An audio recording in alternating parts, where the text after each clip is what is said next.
आप सभी को नमस्कार। आज के वीडियो में आप सभी का स्वागत है। आज के वीडियो में हम बात करेंगे जो क्लास 5th की हमें सीसी की जो पाक्षिक योजना हमें बनानी है वो हमें किस प्रकार बनानी है। तो मैंने ये 8वां चैप्टर लिया है। ये है पेड़ नहीं कटने देंगे। ये पर्यावरण अध्ययन का 8वां चैप्टर है। मैंने बुक का ये वाला चैप्टर है, पेड़ नहीं कटने देंगे। तो इस पाठ की हमें पाक्षिक योजना किस प्रकार से बनानी है और हमें बच्चों को इसका शिक्षण कार्य किस प्रकार करवाना है, तो उसकी योजना मैंने बनाई है। ऊपर की जो दिनांक वगैरह की एंट्री है ये आप लोग कर लेंगे अपने हिसाब से। उसके बाद यहाँ पे ग्रुप 1 के बच्चों के रोल नंबर आएंगे और यहाँ पे ग्रुप 2 के बच्चों के रोल नंबर आएंगे। उसके बाद आता है संपूर्ण कक्षा के लिए सीखने के प्रतिफल के आधार पर शिक्षण अधिगम उद्देश्य। तो पहला रहेगा विद्यार्थी वृक्षारोपण का महत्व समझ पाएंगे। दूसरा हमारा रहेगा विद्यार्थी अपने आसपास के पेड़ पौधों का वर्गीकरण कर सकेंगे। तीसरा हमारा अधिगम उद्देश्य होगा कि विद्यार्थी प्राणियों की सुरक्षा एवं पर्यावरण के प्रति जिम्मेदारी समझ सकेंगे। और चौथा रहेगा कि विद्यार्थी अपने परिवार का वंश वृक्ष बना सकेंगे। ये हमारे शिक्षण अधिगम उद्देश्य रहेंगे संपूर्ण कक्षा के लिए। उसके बाद आता है संपूर्ण कक्षा के लिए प्रस्तावित गतिविधियाँ। सामूहिक उपसमूह और व्यक्तिगत कार्य हमें बच्चों से किस प्रकार करवाना है। तो सामूहिक कार्य में पाठ में आए चित्रों को बच्चों को ध्यान से देखने को कहेंगे और चित्र के आधार पर बातचीत कर पेड़ों के महत्व को समझाएंगे। साथ ही दी गई कविता का सस्वर वाचन कर भावार्थ समझाएंगे।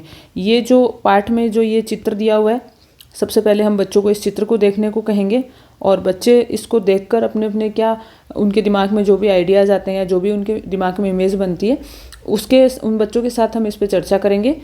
उसके बाद हम ये जो कविता दे रखी है 200 पेड़ कटे जंगल में उजड़े पूरे 100 परिवार, तो ये कविता हम अच्छे से पढ़ के और फिर बच्चों को इसका भावार्थ भी समझाएंगे। तो ये हो जाएगा हमारा सामूहिक कार्य। उसके बाद सामूहिक कार्य में पेड़ का चित्र बनवाकर पेड़ों का दैनिक जीवन में महत्व हम बच्चों को समझाएंगे। फिर पेड़ काटने के दुष्परिणाम हम बच्चों को बताएंगे। वृक्षारोपण करने और उनकी देखभाल करने हेतु उनको प्रेरित करेंगे। और अभी हमारे स्कूल्स में जो कार्यक्रम चले थे, अभियान चले थे वृक्षारोपण के लिए, हरियालो राजस्थान और एक पेड़ माँ के नाम, इन कार्यक्रमों के बारे में बच्चों से हम चर्चा करेंगे। बच्चों को इनकी जानकारी है भी, तो हम इनके बारे में और चर्चा करेंगे। तो ये हमारा रहेगा सामूहिक कार्य। और इसमें जो सतत आकलन योजना रहेगी सामूहिक कार्य के दौरान, ये बच्चों की सहभागिता के आधार पर हम बच्चों का आकलन करेंगे। उसके बाद आता है उपसमूह में कार्य।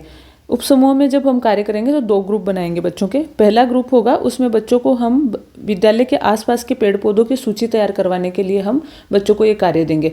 बच्चे आसपास के पेड़ पौधों के नाम जानते हैं लगभग के, तो हम उनसे एक लिस्ट बनवाएंगे, भाई आप अपने विद्यालय के आसपास या अपने विद्यालय के अंदर कौन कौन से पेड़ पौधे लगे हुए हैं। दूसरा जो ग्रुप होगा उसको हम पेड़ पौधों से मिलने वाली वस्तुओं की तालिका उनसे बनवाएंगे। हमें पेड़ पौधों से जो जो भी चीज़ें प्राप्त होती हैं उनकी हम उनसे सारणी बनाएंगे। और इसमें गतिविधि जो भी बच्चे कर रहे हैं और समझ के आधार पर जो वो कार्य कर रहे हैं, इसके आधार पर हम इन बच्चों का आकलन करेंगे। फिर आता है व्यक्तिगत कार्य। व्यक्तिगत कार्य में पाठ के अभ्यास प्रश्न करवाएंगे। दूसरा है पेड़ का चित्र बनाकर हम उसमें रंग भरवाएंगे। तीसरा पेड़ के भागों के नाम लिखवाएंगे और पेड़ों का महत्व पर हम बच्चों से निबंध लिखवाएंगे। पाठ जब हम पढ़ाएंगे बच्चों को तो हम उनको अच्छे से पाठ को एक्सप्लेन करेंगे, तो उनको ये सब चीज़ें करने में बहुत आसानी रहेगी। और इसमें ये बच्चों को जो हम अभ्यास कार्य दे रहे हैं वो किस प्रकार उस कार्य को पूरा कर रहे हैं, तो इसके आधार पर बच्चों का हम आकलन करेंगे। फिर समीक्षा और अनुभव में बच्चों की सहभागिता, कठिनाई और योजना में बदलाव। सहभागिता में शिक्षण के दौरान बच्चों की पूर्ण सहभागिता रही। कठिनाई में जो भी कठिनाई आपकी क्लास में आपके बच्चों को आ रही है वो आपको यहाँ लिखनी है। जैसे पाठ में आए कुछ कठिन शब्दों को समझने में बच्चों को कठिनाई होती है, या फिर बच्चों को कोई अगर डायग्राम दे रखा है या चित्र दे रखा है तो उसमें उसको समझने में कठिनाई हो सकती है, या फिर कोई तालिका बनानी है, कोई भी सारणी को पूरा करना तो उसमें कठिनाई हो सकती है। तो आपके बच्चों के अकॉर्डिंग आप इसमें यहाँ मेंशन करेंगे। बदलाव, कठिन शब्दों का अर्थ मातृभाषा में और उनकी जो लोकल लैंग्वेज है उसमें समझाया गया बच्चों को, ये हमने बदलाव किया। उसके बाद यहाँ ग्रुप 1 के लिए जो संवर्धन योजना है वो यहाँ नहीं बनेगी, क्योंकि पर्यावरण विषय में हमारे कोई बच्चे लेवल उस क्लास लेवल से नीचे नहीं होते हैं, सारे बच्चे क्लास लेवल के ही होते हैं। तो हमें एक ही ग्रुप की ये योजना बनानी है, सारे बच्चों को एक ही ग्रुप में रखना है। ये वाला जो कॉलम है इसको हम खाली छोड़ देंगे, इसमें लाइन क्रॉस मार सकते हैं आप। तो ये समूह 2 के लिए भी कोई योजना हमें नहीं बनानी है। फिर बाकी विषयों में बनानी है, सिर्फ पर्यावरण अध्ययन में नहीं बनानी है। हिंदी, इंग्लिश और मैथमेटिक्स में ये बनेगी। उसके बाद हमारा तो पाक्षिक शिक्षण योजना से प्राप्त सीखने के प्रतिफल, तो यानी हमें लर्निंग आउटकम्स क्या क्या हमारे बच्चों ने क्या क्या सीखा उसके बारे में। विद्यार्थी अपने आसपास के परिक्षेत्र में पेड़ पौधों की देखभाल करते हैं। विद्यार्थी पेड़ पौधों का महत्व बता पाते हैं। पेड़ पौधों के महत्व पर अपने शब्दों में लिख पाते हैं और वृक्षारोपण में सहयोग करते हैं। इसमें भी आप अपनी क्लास के हिसाब से, अपने बच्चों के लेवल के हिसाब से यहाँ पे लर्निंग आउटकम्स लिख सकते हैं।